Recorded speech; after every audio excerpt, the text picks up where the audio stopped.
Hi, everyone, and welcome to our BI Livecast series. My name is Carrie Keenan. I'm one of the program directors here at Brand Innovators. I want to welcome you all to Brands Doing Good Conscious Capitalism Livecast. Today's going to be really special, and I'm thrilled to kick off our event. And we've got a phenomenal agenda for you today and an awesome lineup of marketers. Before we get started, though, we just want to take the time to thank all the marketers, sponsors, and of course, you at home, the audience, for helping to make this day even possible. Throughout the event, you'll be able to use the Q&A widget and a chat widget down at the bottom of your screen. And we encourage you to use those to engage with our speakers and other attendees throughout the program. So without further ado, we're going to bring up our first session. So please help me welcome Erin Chin, the CMO of Logitech for Creators, and Jen Jansen, the VP of Sales and Marketing at Best Buy Ads. Hi, everyone. Hi, Carrie. Jen, I have to say, I'm sorry, Erin, your wallpaper is, that's just the best. I love it. Thank you. Thank you so much. Hi, Jen. Hi, Erin. I will let you take it away. Have a great chat. Awesome. Thank you. Thank you. Sorry, this virtual green room. I'm just getting used to everything here. Hi, Erin. Nice to see you. Good to see you. Hi, everyone. My name is Jen Jensen. I'm from Best Buy. I lead our Best Buy Ads sales and category marketing team. I'm so excited to speak to Erin today. We're going to talk a lot about brand building, integrating DEI into the core of your brand, and we're going to talk about Erin's amazing career journey. But to start, Erin, will you please introduce yourself and tell everyone a bit about Logitech for Creators? Of course. Thank you so much for having me. My name is Erin Chin, and I'm the Chief Marketing Officer of Logitech for Creators. And Logitech for Creators is a brand extension of Logitech, and we're really focused on delivering solutions for digital content creators. So think about streamers, YouTubers, podcasters. We make both hardware and software tools. So hardware tools would be things like microphones, lights, and cameras. And on the software side, we have Streamlabs, which is basically the software that allows people to go live on streaming platforms. It's got about 3 million monthly active users. So lots of people are using it to go live, which is really awesome. And then, Logitech for Creators, we're all about serving creators, and we put them at the heart of every single thing that we do. We built a mission that is, I'd say, threefold. And the first one is, celebrating creators, of course, and providing them with the best tools and solutions to really help simplify their content creation process and allow them to create better. The second one is, about us building this really inclusive creator community that elevates all creators, whether, the creators that are just getting started or those that are, seasoned pros, and then partnering with creators to, collectively work to drive the change that we all want to see in the world. Awesome. So a big part of what we're going to talk about today is your current role in your journey. But let's start with something easy, knowing that you work so much with content creators. What is a piece of content that you're loving right now, or a creator that you're really loving? Hard to narrow down, but I can talk maybe about a few of the things that I'm looking at that, I love to look at and that inspire me. One of them is Laro. He is one of the members of our Change Council, and I know we'll talk a little bit more about that, but he's an incredible filmmaker. He's a DEI and mental health advocate and activist, and he makes some really amazing content. So check him out. I'm a huge foodie. Love food. And so I love to look at food content in all forms. The Hungry Friends is a good one. I love not only that they have food content, but they really have this kind of mantra of spreading kindness, which is great. I look at Humans of New York, which I love just to see the really super interesting personal stories. A fun one, Luxury Law, who's a celebrity stylist. I love him, love the fashion, and just his personality is really fun to watch. And then the Nat Ministry is a social account that I follow on Instagram. It's really kind of focused on self-advocacy, which I like and, sometimes need the reminder. That's great. For me right now, I think Marquez Brownlee is someone who we have a partnership with, but his take on tech has been really fun, especially when you think of all the new products that are coming out. He's just super authentic and real. And I feel like there's TikTok running at my house constantly. I have 2 teenagers, so there's always some new content that I'm seeing as well. So thank you for all of that insight.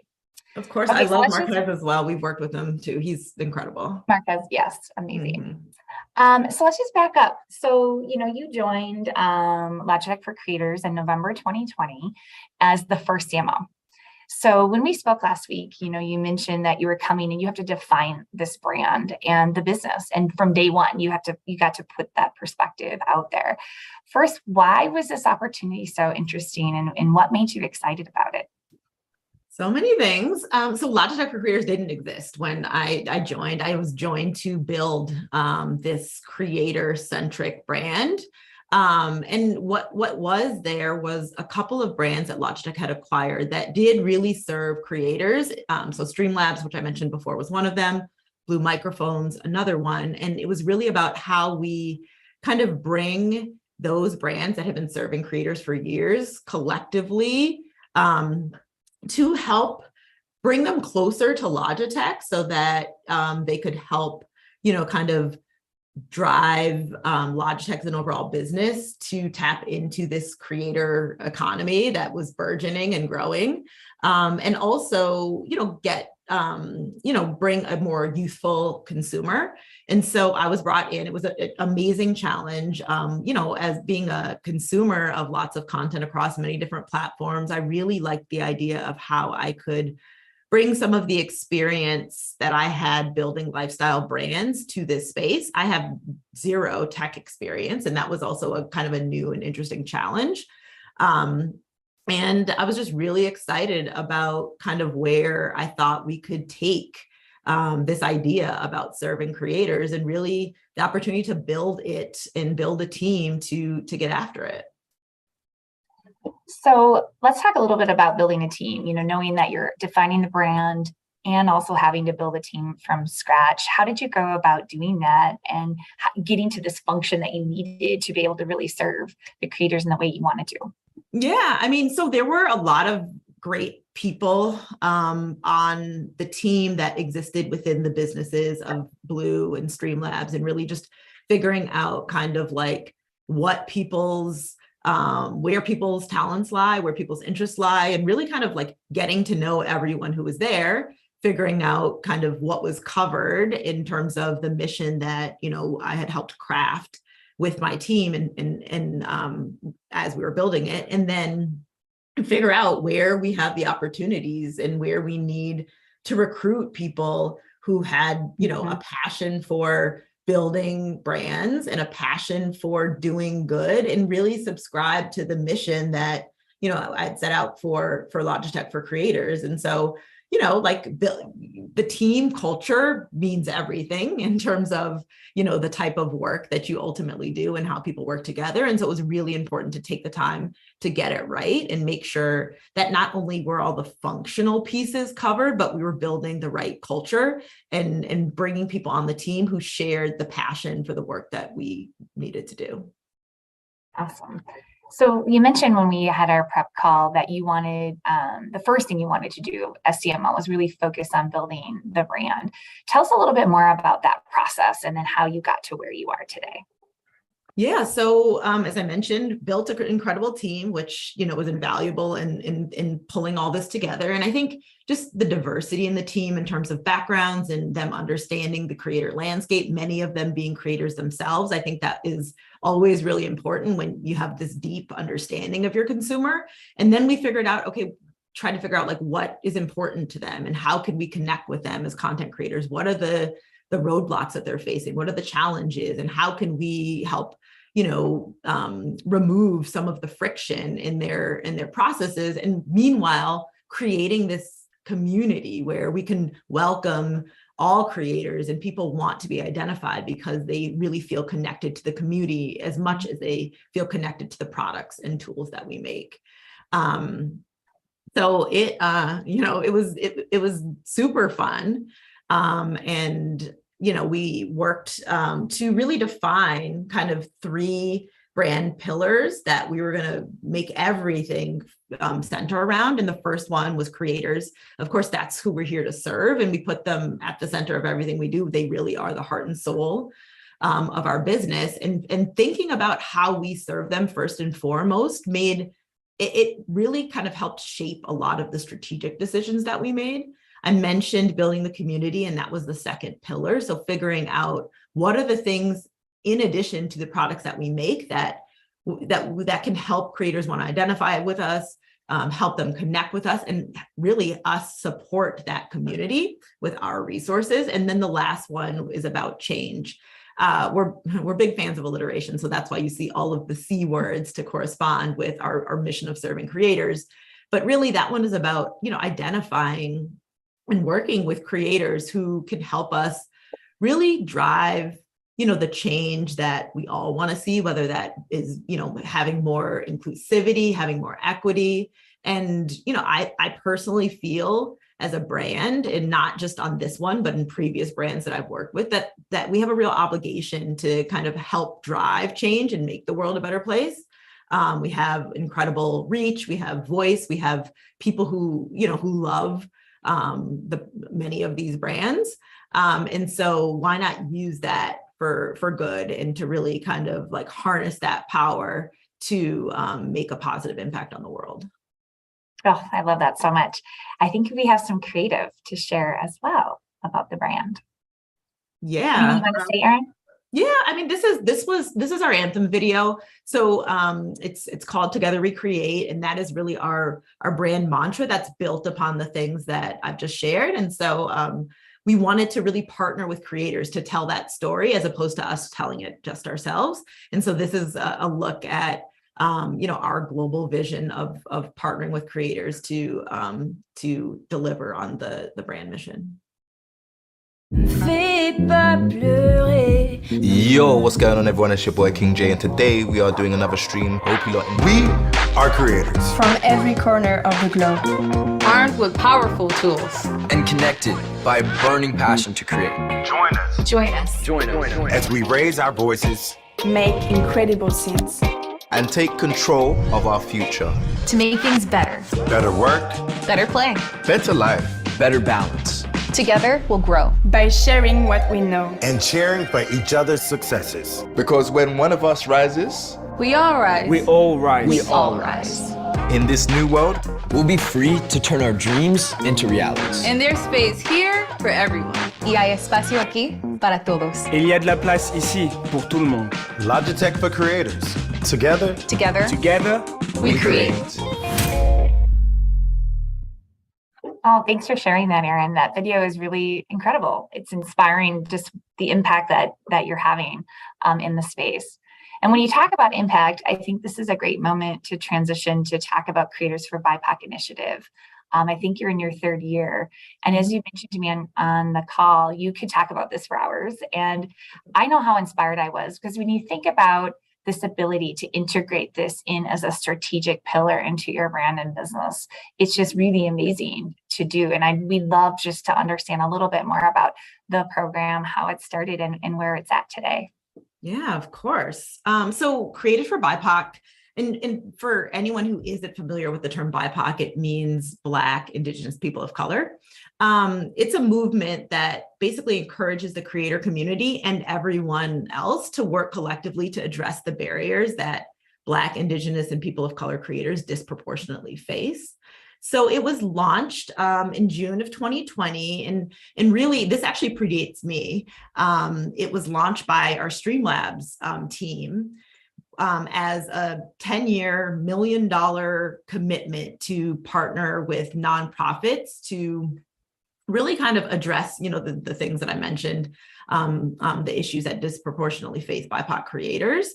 And it was, super successful. The idea is that Streamlabs has a charity streaming platform. So basically it allows creators, any creator, to select from a wide range of different charities and allow all of the tips and donations that happen during the stream to be donated to that charity instead of going to the creator itself.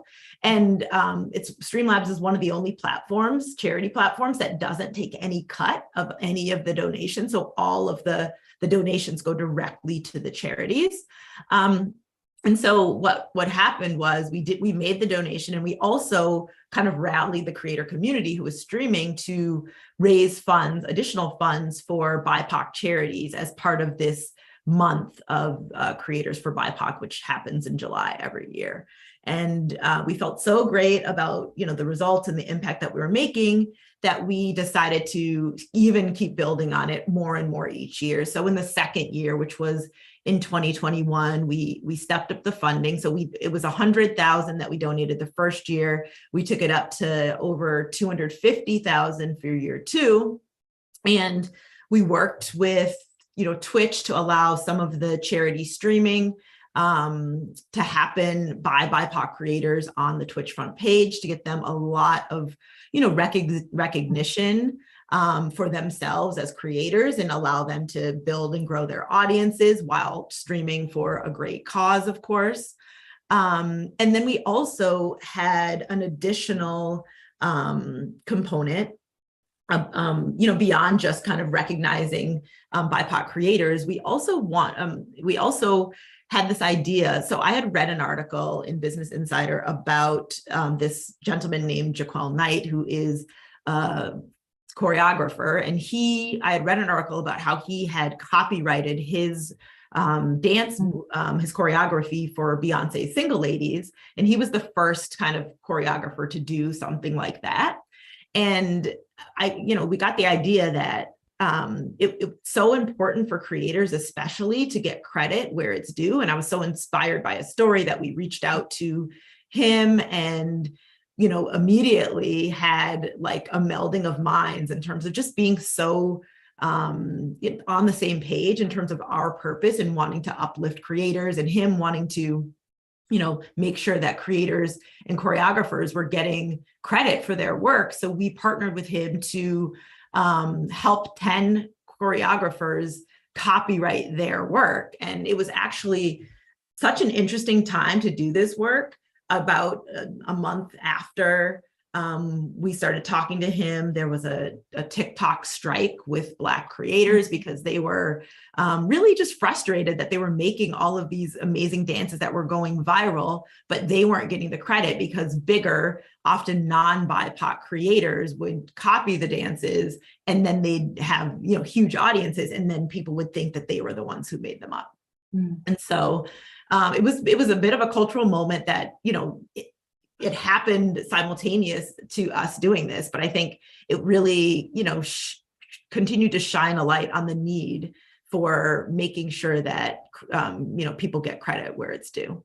And then this year, for year 3 of Creators for BIPOC, again, really wanted to make it, while the month of July has been the focus, we really wanted to kind of figure out how we can partner with creators and make it even more creator-centric to make sure that we're driving this really important message throughout the year. So we created what we call our Change Council, which is 5 creators that represent a wide range of identities. So we have, a Turkish American Muslim gaming and anime creator named Aru. We have Andre Laro, which I mentioned before, Anxiety, who's a mental health advocate and motivational creator, and also a member of the LGBTQ plus community. We've got Nicotine, who's a Latinx trans gaming video creator, and Snowlit, who's a Chinese American game streamer and variety streamer, and also a cat mom. And we partner with them to kind of help guide us and counsel us on the type of things that we can be doing to make an impact, because they have audiences and they also have their own missions, and really partnering with them to make it more of a full year, broader initiative has been really, really impactful as well. Erin, there's so much in there that should be so exciting to so many, especially when you just think of the fact of being able to get credit for what they're doing. I mean, that's just an amazing, amazing feat in itself of owning that, taking that back, I think is the way you called it when we talked on the phone. I think there is a little bit more, we have a video to share about this amazing work. Is there anything else you want to add before we share it, Erin? Yeah, I mean, I think it does really speak for itself, but just super quickly. I mean, what we're going to show is it's a beautiful film that we made with Andre. And it really speaks to the need and maybe even perhaps the urgency for driving recognition, representation, and resources for BIPOC creators. And I think, as I mentioned, that's the premise for upon which Creators for BIPOC was created. And, we feel really lucky and honored to be able to partner with these creators to share these really important messages. So we can roll it. My name is Makeda Sanford, and I tell complex stories. What I would say to other Black and brown creatives that are searching for their voice is to remember the why. Remember why you wrote it, remember why you're doing it, and always give yourself and your gratitude back to those moments to feel warm again, to feel like you can do anything you want, create your own reality. My name is Justin Jaywee, and I create work that envisions the world that I never got to see. As minoritized people, we are taught that there is a finite amount of oxygen in the room for us, and so in order for us to take up space, we have to be the smartest, the funniest, the prettiest. Our success is contingent upon someone else's failure. That is a pattern of thinking that I had to disentangle my brain from, and I was able to do that through the example of my friends as I saw them hold and create space for me, and that's something that I feel immense gratitude for. Support for Black and brown artists has to be consistent and unconditional. Imagine you have a destination you need to get to. You can take the highway or you can take surface roads. On the highway, it's open road. You just need to get from point A to point B. There might be traffic, but for the most part, all you're doing is driving. If you take a local road, there could be potholes, there's stop signs, and you run out of gas quicker. The simple time of the trip exponentially grows and compounds itself if the distance you're traveling is further. This is what life is like creating art as a Black and brown visual artist. It can be exhausting, just trying to get to the next point that seems close, but there are so many pitfalls along the way. That's why the support has to be consistent and important to help break down that compounded interest of the effort it takes to get where you need to go and make what you need to create.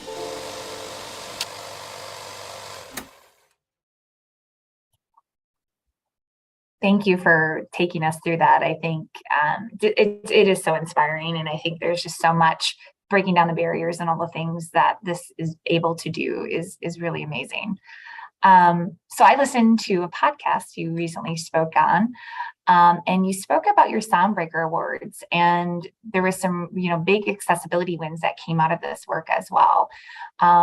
Will you first share kind of what the Songbreaker Awards are, but then also speak to what you and your team did that was different this year for those awards?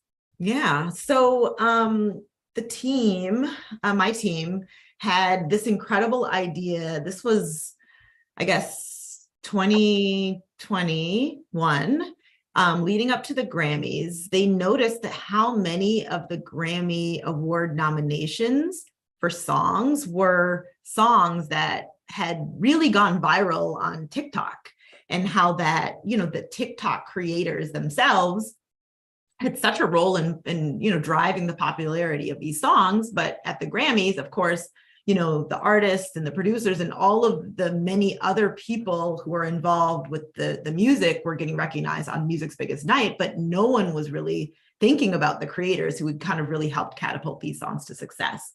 So, in our, with our mission of celebrating creators, the team came up with an incredible idea about creating an award show specifically for the creators on the eve of the Grammys to really celebrate what their contribution has been to music culture. And we had a super successful year one. We did it on TikTok, and it was just a fun show that really celebrated the creators, first and foremost, and let them know that we were thinking about them. There was a bunch of, big creators that showed up, and they were so honored, honestly, to be recognized, because they had never been recognized in that way. And it was really, really, kind of fun and heartwarming to see. Year two, of course, because we like to take things to the next level, the team had an incredible idea about bringing the Songbreaker Awards to the metaverse. And so we partnered with Roblox and brought to life the first award show in the metaverse. We had, performances from Lizzo, and it was her metaverse debut, and Gail singing, some of their very super important and popular songs. And it was, an incredible success. We had almost 7 people come in and experience it with us. We had more than 2 billion earned impressions. And so while it was also this kind of hour-long show, for the days leading up to it, we created a more traditional kind of Roblox game experience that gave people the opportunity to come in and see some of our products in kind of gamified ways and really kind of explore this wonderland of Logitech for creators, which was super cool and so much fun. And then to your point about the way it kind of unlocked new experiences and made it, especially from an accessibility angle, we were so maybe one of the best and most heartwarming results that we saw was, a social post from a gentleman named Bradley Heaven, who has quadriplegic cerebral palsy, and he posted about how he's not able to use his arms or legs to walk. He's in a wheelchair. He has technology tools that allow him to do things by using his eye movement. It tracks his eye movement because he's not able to use a traditional keyboard or a mouse. But he posted saying that he had the most amazing experience at our Songbreaker Awards. He hasn't really been able to attend a concert like that. And even if he was able to go, he didn't have to think about things like, is there going to be a wheelchair ramp? Or are there going to be accessible restrooms? And who can accompany him? And can that person make it? And he was able to really have this amazing, immersive, experience because of the way that we brought it together and allowed for that accessibility to come through and really kind of work for all types of people. And that's one of the things that, like I said, I'm personally most proud of. Yeah, it is incredible. It's an incredible story. And I'm sure everyone, that's listening is really thinking about just how amazing this work is. I know when you and I first met and they continue to be able to listen to your podcast and things like that, it's incredible to be able to have what you're building at a company like Logitech. And I think so often we all want to be authentically purpose-driven. So when you think about, is there advice that you'd give to those that are wondering how they could do what you are able to do with Logitech creators in their own companies? Yeah, I'd say and you probably can tell, it's fundamentally part of, or even the homework of our strategy. It's not like we have a brand strategy and then a social or purpose-driven strategy, or it's really they can't be decoupled. And I think that is, I think the biggest piece of advice is it can't be an add-on or a tack-on or something that is, not even an afterthought, but it really needs to be fully integrated and interwoven and really drive the brand strategy to a degree. And then, we talked a lot about team. I think you have to have a team that is also passionate about it and believes in it as not only a good thing to do because it feels good to, kind of drive change in the world, but because it makes business sense and how it, increasingly and more than ever, consumers gravitate towards brands that they can connect with and identify with, and that they appreciate, the things in the work that they're doing. People, they vote with their wallets and they want to support brands that are doing good in the world. And I think having a team that understands that and that, markets in that way, and has it first and foremost, I think is really important. And then I have to say, there's elements of luck and happenstance as well. Logitech as a company is a very values-based company, and they support it, and they give me and my team the runway and encourage us to drive this for Logitech for Creators, because, the company more broadly, has a mission of, driving, improving sustainability and focusing on DEI. And so I think, and they also believe that building brands in the right way, with the impact is, it allows, to build brand equity and is good for business. So I think, part of it is the circumstance and the culture of the company, but also how much you make it your mission and let it drive the strategy, I think are the things I'd say there. Well, thanks, Erin. That's great advice. So let's switch gears a little bit and talk about you. Erin has a really dynamic background. I think I compared because my whole career has been at Best Buy. And so I got a little, I was excited just to see the breadth that she has in her background. So obviously she's been at Logitech for Creators since November 2020, but then she also started in finance at Goldman Sachs, then was at MTV and Viacom. She was at several different spirit brands, and then was at Mountain Dew, and now in her current role in technology. So I'd love just to hear any differences between all of those roles, obviously very different areas, but then how did you approach those roles? Any big lessons you learned along the way? I mean, it is such an amazing career journey to get you to where you are. Love any, big ahas as you had through your career journey so far. Thank you. Well, I mean, I'd say maybe, so I think the differences are stark because of just different industries and kind of learning the products, but I'd say there's so many similarities, which is interesting, even though you might think like, whoa, finance, Goldman Sachs to, beverages, alcohol and non-alcohol, and then tech. But really, I'd say, I think the thread is that I've always had this really deep interest in culture. So, music, entertainment, beauty, style, fashion, all of those things, I've always really gravitated towards. And so, even at Goldman Sachs, when I was doing investment banking, finance functionally, but, requested the media and entertainment group. So I was working on big media and entertainment clients. And that's kind of like how I was exposed really to media and entertainment. And that's how I was able to parlay it into my role at MTV Networks.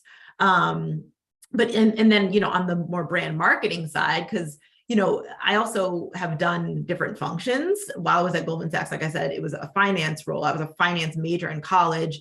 My MTV work was international strategies. It was about growing those brands in culture in other markets. And then once I transitioned to brand, it was much, that was all marketing and brand building. But even something from like, 1800 Tequila and Mountain Dew, thinking about how to steep those brands in culture and figure out what are the cultural pillars or ways to connect with consumers. Like that is very similar to the work that I'm doing with creators at Logitech, even though tech and beverages probably couldn't be more different products.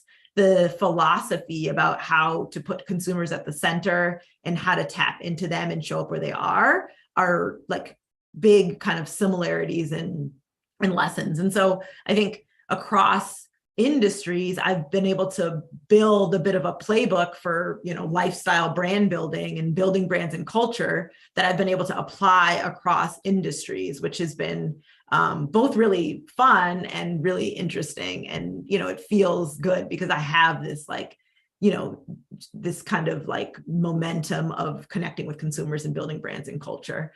And, I think part of that is being ruthlessly consumer centric. I think that's probably the key piece of the quote unquote playbook, understanding what's most important to your consumers, aligning your brand purpose and your marketing, strategy and activities to that. And then also, like I said, showing up where your consumers are is super important as well. Thanks, Erin. You're also, because your job's not big enough, you're also on two boards. So talk a little, I think one's a specialty retailer and then a nonprofit. So if you want to talk about either of those, and then also just like, how does those experience help impact, what you do as a marketer and for your team and personally as well? Yeah, so I'll talk about both just super briefly. Tilly's, I joined the board last year and having so much fun. It's a, really fun cool fashion retailer that primarily serves a Gen Z audience. And, for me, as I mentioned, I'm interested in fashion, and, it helps, youth be able to express themselves with cool, with clothes and accessories. And I love that. And, I think one of the interesting things about this is it allows me to kind of have like a little peek into youth culture through a different lens that I use every day in my operating role at Logitech. And the story of Tilly's is just so interesting, inspirational, and incredible. Honestly, the founder, Hazy Shaked, along with his wife, who's named Tilly, they started selling clothes at a local swap meet in California. And through that, they were able to save up enough money to buy their first retail store in the early 80s. And now today there's more than 200 stores across the country, which is so, like I said, inspirational to, to see to think about how you can like take your passion and build your business in that way. And then also, because as I mentioned, I'm so passionate about, mixing business and making an impact on the world.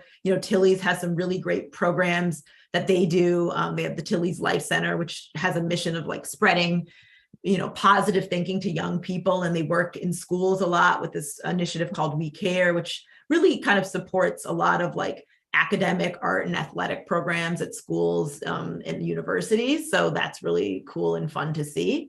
And then the other board that I'm on is for a nonprofit called Be Strong. And it's an amazing organization, really focused on saving and improving the lives of youth. They use this peer-to-peer approach for strengthening mental, emotional, and relational health, while also building resilience and preventing bullying. And it was founded in 2012 by a family who was facing a crisis as their own child was severely affected by bullying, which led to anxiety and depression and unfortunately suicidal thoughts. And they entered him into a facility where the approach was about this kind of resilience and social emotional skill training. And they were super inspired to start Be Strong after realizing just how pervasive the issue was across the country and really the world with teens and bullying. And I came across the organization because the amazing CEO, Ashley Cromer, she reached out to me while I was at Mountain Dew.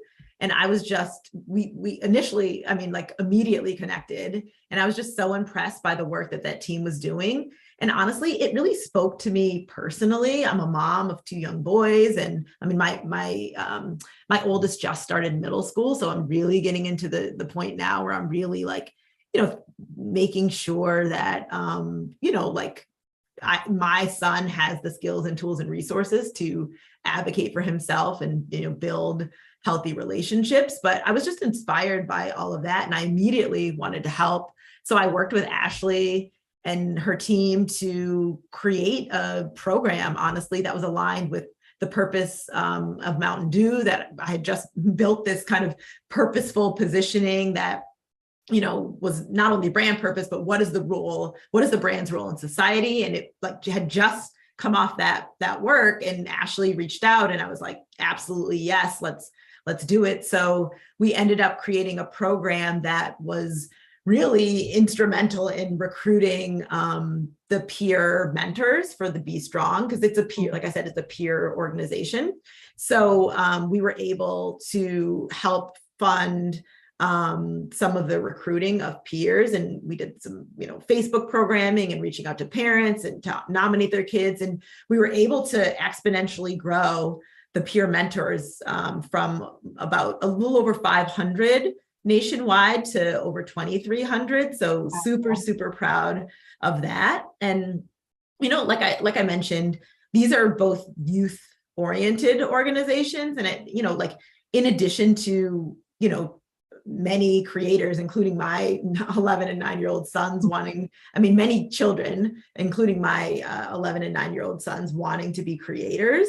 It's a youthful kind of profession. Of course it spans the gamut, but with so many young people looking up to creators, I love just having the ability to keep my finger on the pulse and what's happening with youth culture. I love the fact that these are, deeply mission-based organizations that are focused on doing good, which, as you can probably tell, is a big passion of mine.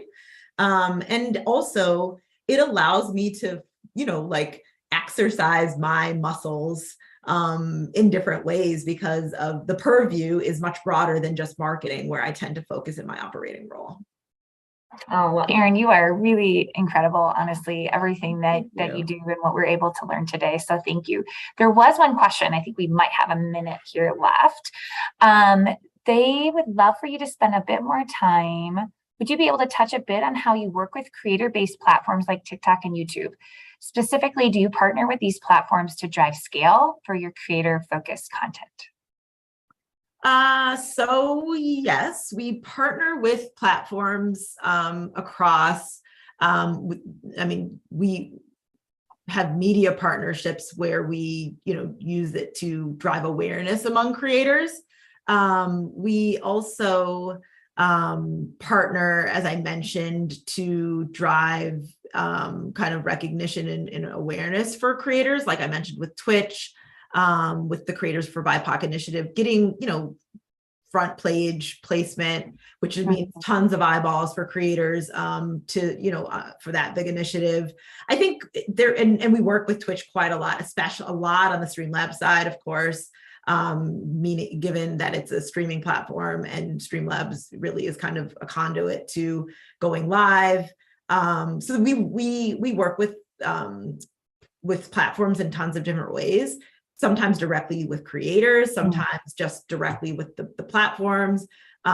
It's really a case-by-case basis, but we realize how important the platforms are in many instances to give creators an audience and for them to build their audiences on the platforms, and also for them to be able to monetize and create their turn their passions into profits, as oftentimes businesses of one. We didn't talk about kind of the democratization of content and how it used to be just a few kind of Hollywood studios that made all the content, and now there's millions and millions and millions of individuals, almost like businesses of one or very few, who are powering most of the content that everyone is watching today. So they're very important, and making sure that the creator economy is set up in a way to help support them to be able to make a living doing what it is that they love.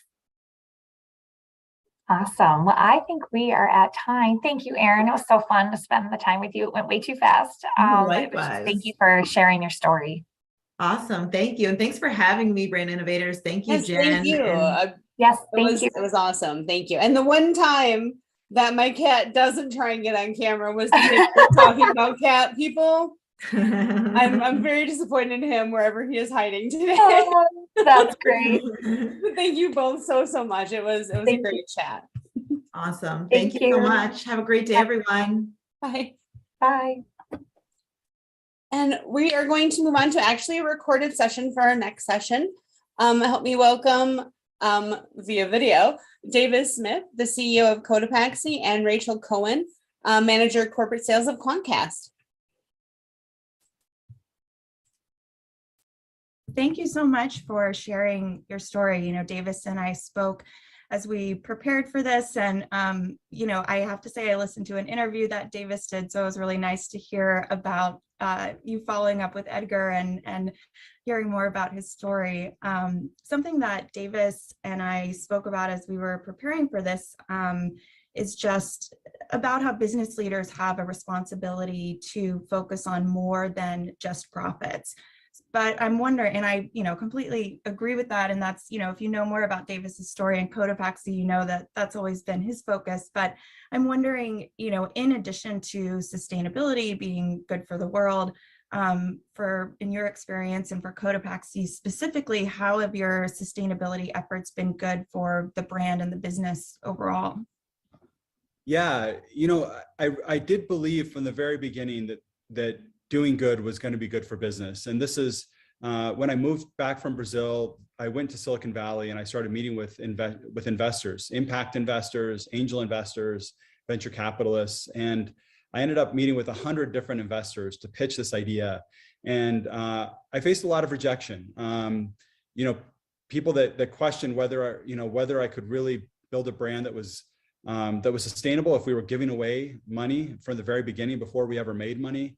But we ended up having some investors that really believed in us and that stood behind us. And so Kirsten Green from 400 Ventures was our first backer. I think, we've learned a lot of great lessons, but that number one, I think we validated this idea that if you choose to do good first, that customers will back you. They'll believe in the mission. And if it's done authentically, they'll want to be part of that because you represent values that they also care about. There were some lessons also that we learned that I hadn't really anticipated. One of the things that I didn't really expect to see was the benefits of our ability to attract and retain talent. And so there's a role that I'm searching for right now that we ended up having 1,000 applicants for this role. And I never saw that in my previous businesses ever. I mean, nothing close to this. And, when we see applicants, it's everything from young people saying, hey, I'm in college and I'm just so passionate about the brand. I'll come sweep the floors. I'll do anything. I just want to be part of what you're doing. And then we have people that are at the tail end of their career saying, I've spent a really successful career in whatever industry, and I just want to finish my career somewhere that matters, that's aligned with my values. And so I think this is something that speaks to people from every generation, every gender, every color. Like, I think as humans, we care about others. That's what makes us special and unique, is that we care about each other and we try to look out for each other. And we have this desire to make the lives of other people better. And sometimes we don't really know how to do it. So when we find something that really speaks to us and to our hearts, it's something we want to be a part of. We want to be part of that movement. So we certainly felt that. Yeah, I'm really glad you brought up, talent and your team. One thing that I really like about your story and Codopaxi is that when you, we're starting out, you were thinking, yes, sustainability in terms of the environment is important. We definitely want to be aware of that. But the main focus for you was always helping other people, and especially, people that you knew from living in other countries that, were in extreme poverty. But then, on top of that, something I've been thinking about a lot, I shared with you that I attended a brand insider summit, hearing from a lot of retail brands a couple of weeks ago. And something very unexpected for me, at least, is that because of the pandemic, people and talent is such a priority at all levels of a business, for every brand right now. And it's part of their brand image. How do people understand the employees of a certain company to be treated? How are the employees essentially representing that brand at every level? So I'm wondering, at Codopaxi, how do you get your employees involved in your sustainability initiatives, and how has that kind of benefited your team? Yeah. So, this has been something that's been important to me. Something I've talked a lot about it within our organization is being a keeper of the flame. We can't create a movement and can't be part of changing the world if I'm the only one that is holding the flame, that is the flame bearer. We need every person in our organization to be a keeper of that flame. We need our customers to be keepers of the flame. And so the way we do that is by engaging people and allowing them to be part of this movement. And so we started that by, the day that we launched our brand, we started with an event called the Questival, which was this 24-hour adventure race. And it was a pretty crazy event.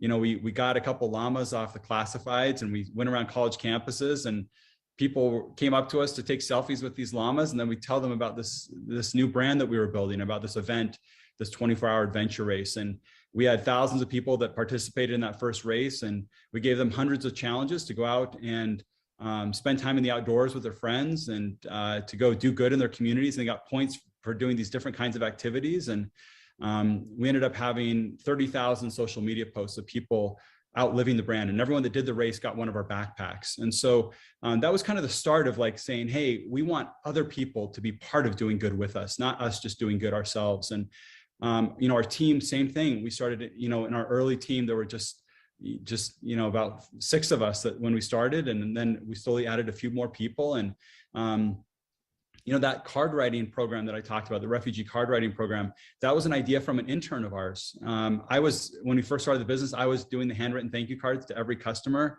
I knew it wasn't scalable, but I wanted those early customers to know how much it meant to me that they were supporting us. And this intern said, hey, I know that you're worried about that. You can't keep writing these thank you cards, but what if, she's like, I know how passionate you are about refugees. And I was starting to get involved in some refugee programs here in Utah when I moved here from Brazil. And we came up with this idea together with this intern. And so, same with the Del Dia line of bags, those really colorful, one-of-a-kind ideas. That wasn't an idea I had. It was an idea one of our product designers had. Knowing how much we were passionate about the workers in the supply chain and how do we make their lives more fulfilling? How do we make sure that they're paid fairly? How do we make sure that they have work that allows them to use their skills and talents and develop professionally? And so, a lot of the very best ideas we've had as a brand have come from our team by empowering them and by basically inviting them to be part of this exploration with us of how we make the world better. Absolutely. Thanks for sharing that. Yeah. I have one more question that in the interview that I listened to that you did, and you kind of alluded to this a little bit in your talk at the beginning, but I know that the very first company that you started was a website called pooltables.com.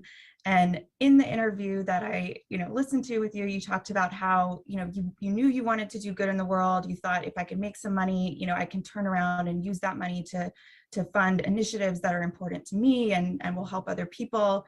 And so, you started this business, pooltables.com. Fast forward many years later, you start Codopaxi, and you go about starting Codopaxi in a very different way. You held yourself to very high standards. Codopaxi is a B corporation. You knew that giving back was going to be inherently part of the business.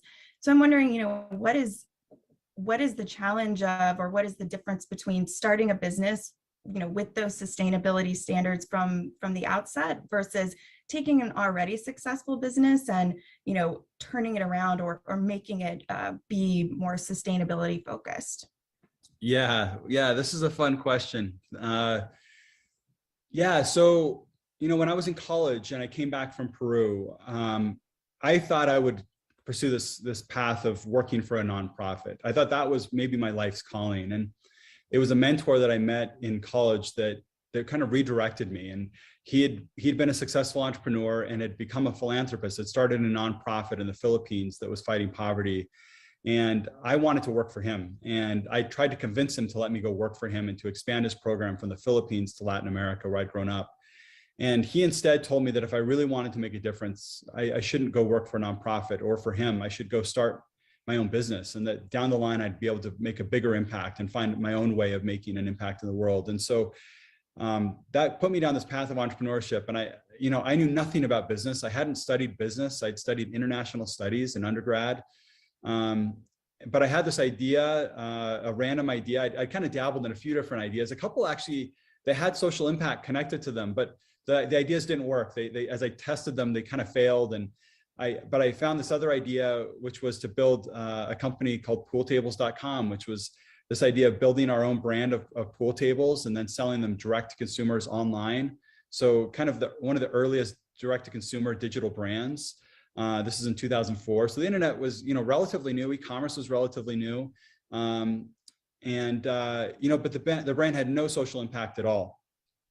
And all the passwords of that business were connected to social impact and helping children in poverty and other things. And so it was in my heart, but I just didn't know how to connect business and doing good. It just wasn't obvious to me for some reason. And so I thought, maybe I just need to learn how to build a business first. So I spent about 6.5 years building that business. And, it was a great first time, experience as an entrepreneur. Our first year, we did about $1 million in sales. And then we kept growing from there. And after 6.5 years, my cousin and I sold the business. And then we went off to business school. And my cousin went to Harvard Business School. I went to the Wharton School. And then when we graduated, we moved down to Brazil and built our previous business. And so, when I started building Codopaxi, I wanted to build it completely differently than I'd ever built another brand. And it started to become more obvious to me how I was supposed to connect impact and brand and business. And, you mentioned this interview that I did a couple of years ago with Guy Raz, with how I built this podcast. And it was a really fun conversation. And he asked a lot about that pool table business.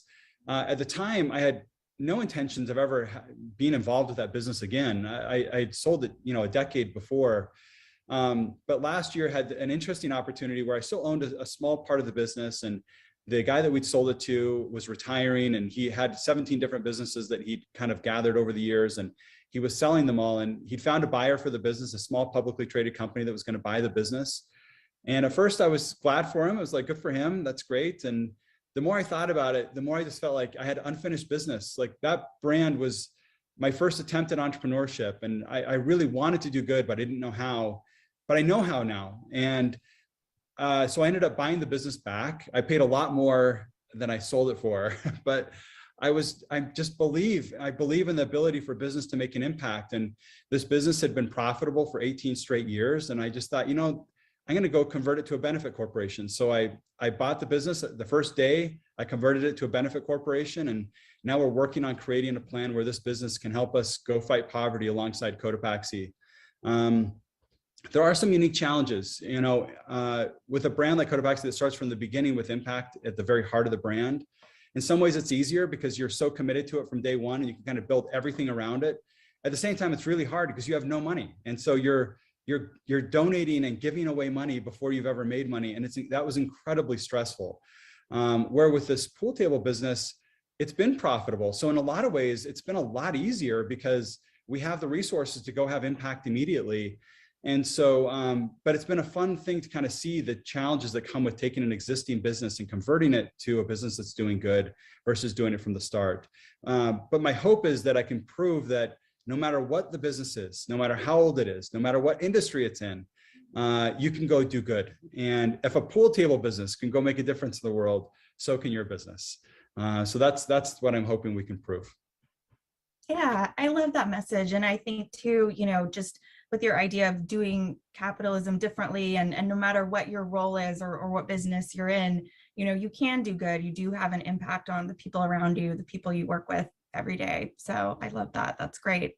We got a few great questions from Jeffrey Hilder in the Q&A. I think the one it might make sense to ask you first is just as a purpose-driven brand, how are you and your team measuring success? Yeah. So, I mean, obviously there's a few ways that we measure success, and some of those are financial success and some of those are impact success. And obviously we need to measure both of them. We can't have success with our social mission if we're not having success as a business. So, you know, I'd say that's one of the things that really matters to us. The last 3 years we've been profitable, and that was a really big milestone for us because I knew that we couldn't sustainably do good if we weren't sustainable ourselves. So that's of course a very important measure, and you know, we've seen some very exciting things there. You know, this year we're going to double our revenues. You know, we'll double in size this year alone, and so we're seeing a lot of really fun growth in the business. But of course, what's most exciting to me is the impact that we're having, and so that's what I wake up thinking about every morning. It's what gets me out of bed and keeps me so excited about what we're building is the impact that we can have. So last year we helped almost 1.3 million people, you know, living in poverty. And so that was just a massive milestone. The first time we've crossed that million people mark. We have an impact report that we publish every single year that kind of outlines our impact and talks about our impact partners, you know, talks about those 3 pillars that I mentioned before: education, healthcare, and livelihood training, and where we're focusing those dollars. And of course, it's not just money that we donate, but we also are team volunteers, and we have a lot of impact through our supply chain and other things that aren't necessarily reflected in a dollar amount that's donated. We also, last year in 2021, we donated over 200,000 face masks to communities in need, which was about $700,000 worth of impact as well. And so these are the kind of things that we just are very passionate about. And you know, I'm not an impact expert. You know, something I'm very passionate about and I'm learning. But we've hired some really great people on our team that are experts and that make sure that we're doing this in the right way. The first year in the business, I ran the impact side of the business as well, and you know, it was really fun. At the same time, when we brought someone on that knew what they were doing, man, it was a game changer. And we just started doing things in a much more disciplined way. I think we hired a chief impact officer before we even had a marketer on our team.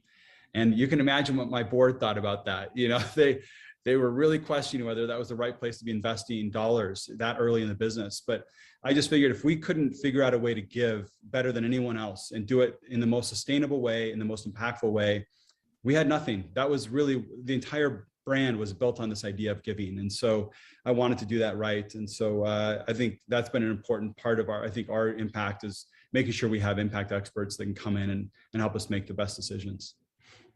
Yeah, absolutely. And this kind of leads to another one of Jeffrey's questions, and something I've heard you speak about. It's tough, I think, to, as a brand, know the impact that you're truly having. You've talked about kind of, making some mistakes and learning things in the beginning to understand how best you can do this. And I think we've all heard of brands that, are intending to make some kind of positive impact and then have unintended consequences, or maybe aren't doing everything that they say that they're doing, or something like that. So Jeffrey's curious, how do you balance the purpose messaging, or letting, the world know about all of the good things that you're doing, with the sales messaging and letting people know about your product? And, I would almost take it a step further. How do you make it so that you're not just trying to, not make it seem like you're just trying to do these good things to sell more stuff, essentially?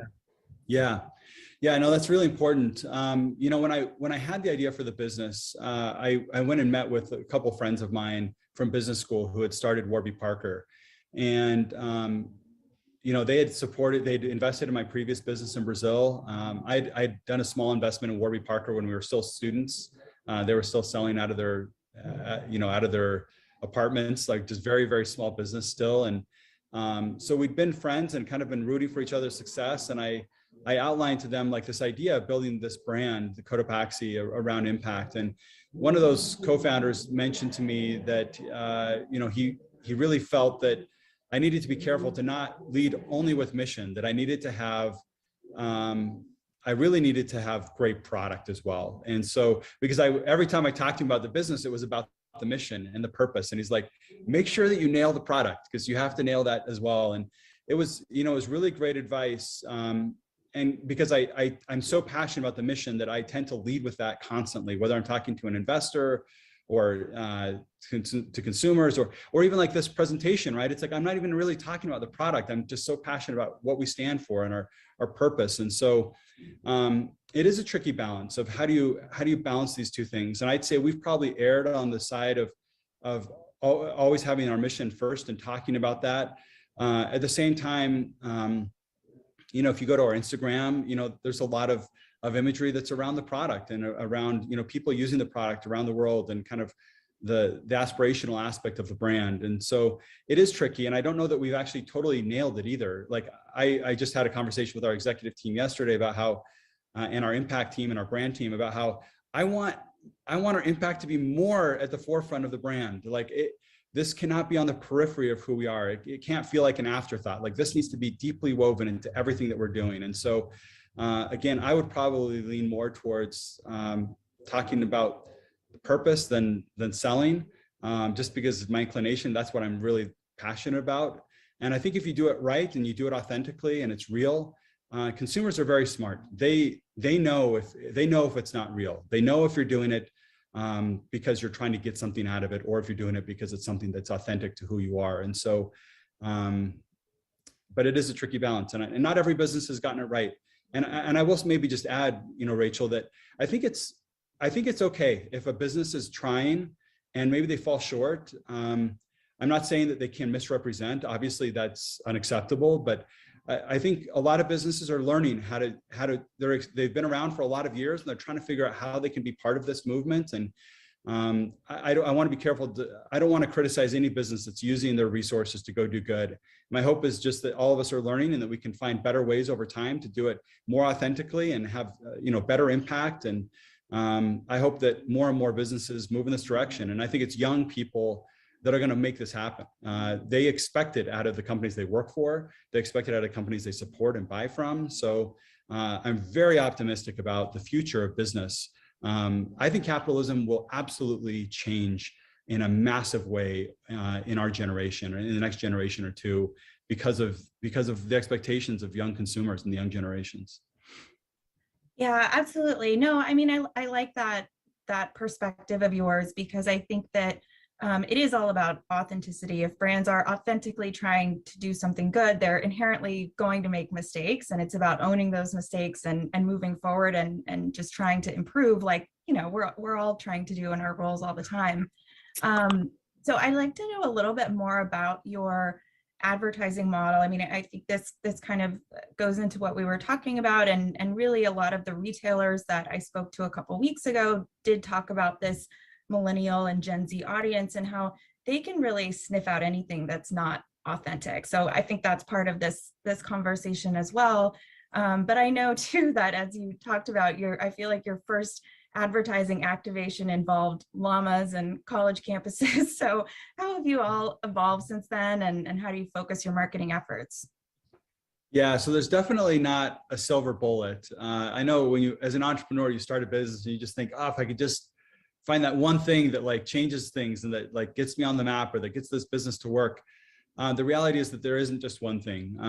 You know, you have to do 1,000 things really well. And you know, I'd say with advertising, yes, you know, those events, those experiences that we created with Questivals were really impactful in the early days. You know, we had that first event in Salt Lake City where we're based, and then we had the next one in San Francisco, and then we had one in Las Vegas, and then Seattle, and we started doing them all over the country. And we had, you know, over 100,000 people participate in those early events where people were actually living the brand. And I think that's why the event worked, is like, it wasn't just us trying to sell something. It was allowing people to go live the brand values that we had of adventure and giving back and serving others and creating memories together. And so, you know, those experiences were really important. But of course, you have to be good at some of the traditional marketing, you know, digital marketing, making sure that you're efficiently acquiring customers and creating awareness around your brand. You know, of course, there's PR strategies around, you know, how do you make sure that you're in the press and that people are talking about some of the good things that you're doing, or how you're building a brand differently. There's ambassadors, you know, brand ambassadors that, you know, and influencers through social media. And so, you know, I'd say we do all of the above. You know, you have to do all those things really well. I think, you know, really probably the most unique thing though that we've done is that idea of creating experiences that allow people to go live the brand, and not just through Questivals, but through other opportunities of service and giving back. We hold a lot of events around supporting refugees, and I think those are always great activations that allow people to go not just donate, but to actually get involved in some of the good work that we do.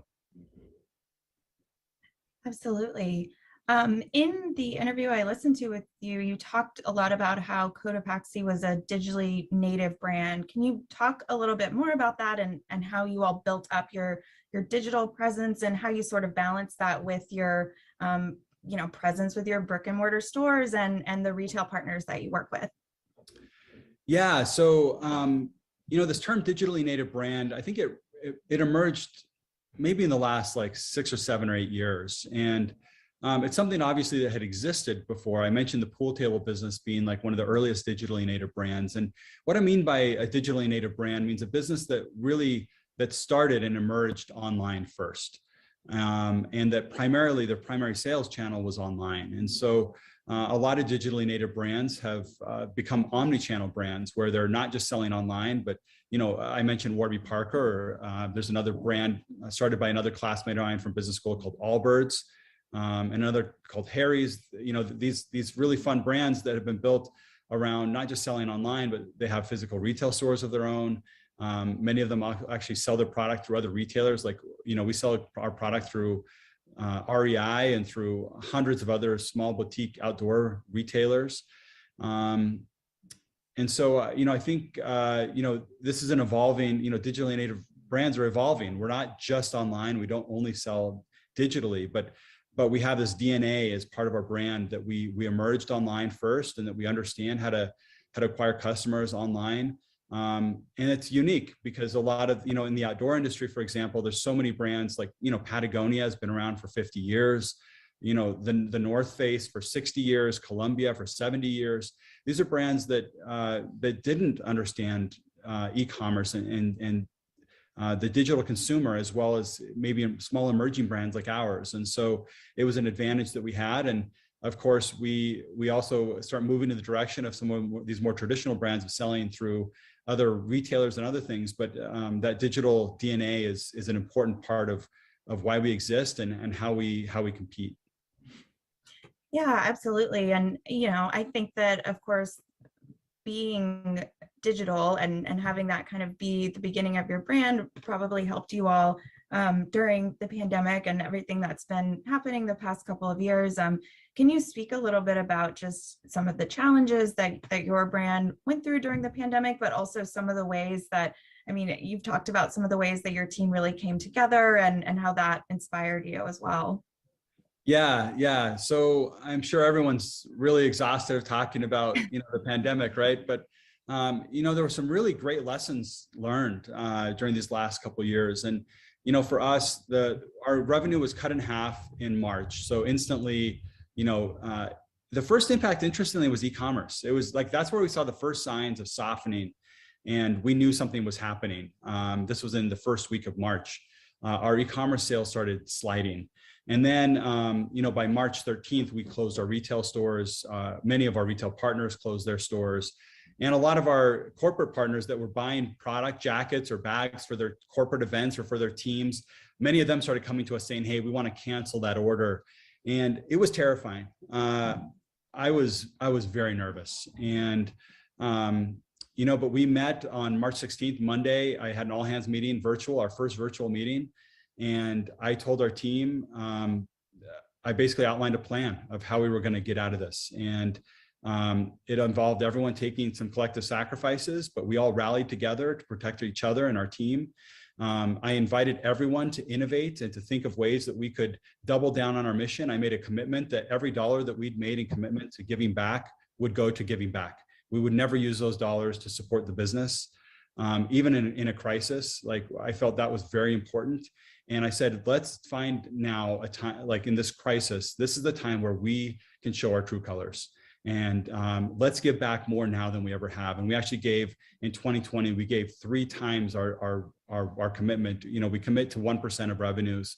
We gave 3%. We gave every dollar that we could to giving back and to supporting our community. And because of that, we ended up seeing a really great response from consumers. In Q3, the most outdoor brands that we have data for, which most, a lot of the public brands, they grew 2% year over year in Q3 of 2020 compared to Q3 of 2019. And that was like their first up quarter. Q2 was really down for most of these brands. Q2, we were flat somehow. And then in Q3, we grew 96% over the previous year. Since the beginning of the pandemic, our revenues are about 4 times bigger than they were. And this is more growth than our industry has seen, but it's because I believe we've been so committed to our social mission and that people feel that connection to that. So, I'm really proud of the response that we had during a really challenging time.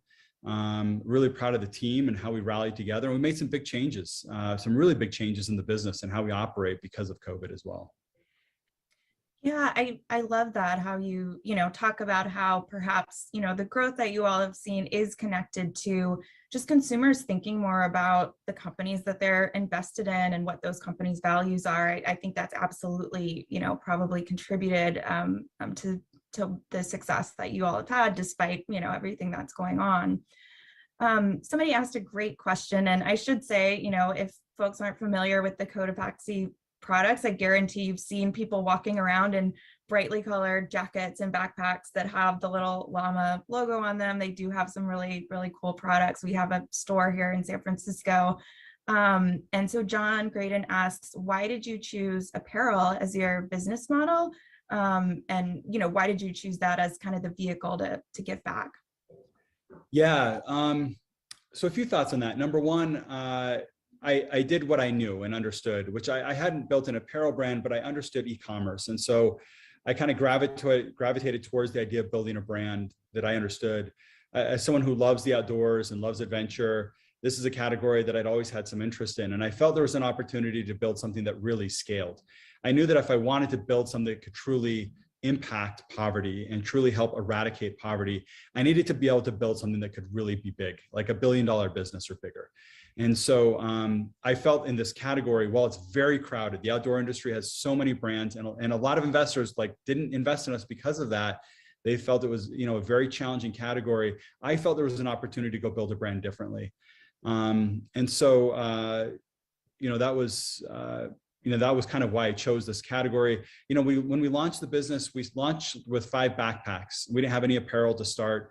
And then about 6 months later, we launched our first 5 jackets. And so we kind of gravitated towards packs and outerwear for a couple different reasons. E-commerce is challenging when you have a fit issue. So for example, shoes, e-commerce shoe companies really struggle, and there's some big ones that have emerged, but they're challenging because like shoes, the fit can be really challenging, or even bottoms can be a challenging business because people have, unique fits. They want it to fit right.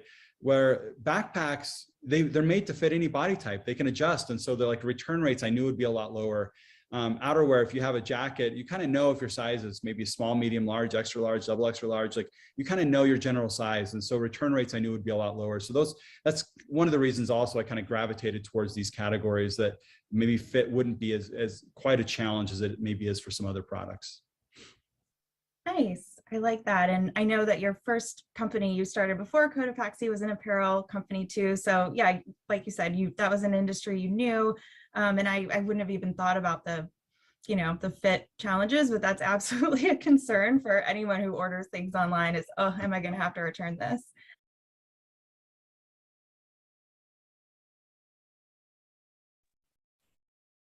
So that wraps up our short yet impactful day. Just want to thank everyone who participated today. And there's the cat that didn't show up during the portion that we talked about cats. Thank everyone today, all our sponsors, our marketers, our speakers, and you, our audience. Don't forget to head over to our website and get in your vote for your nominations for your 40 under 40 brand marketer. Those do close out on the 15th. So thanks, everyone. Have a great day.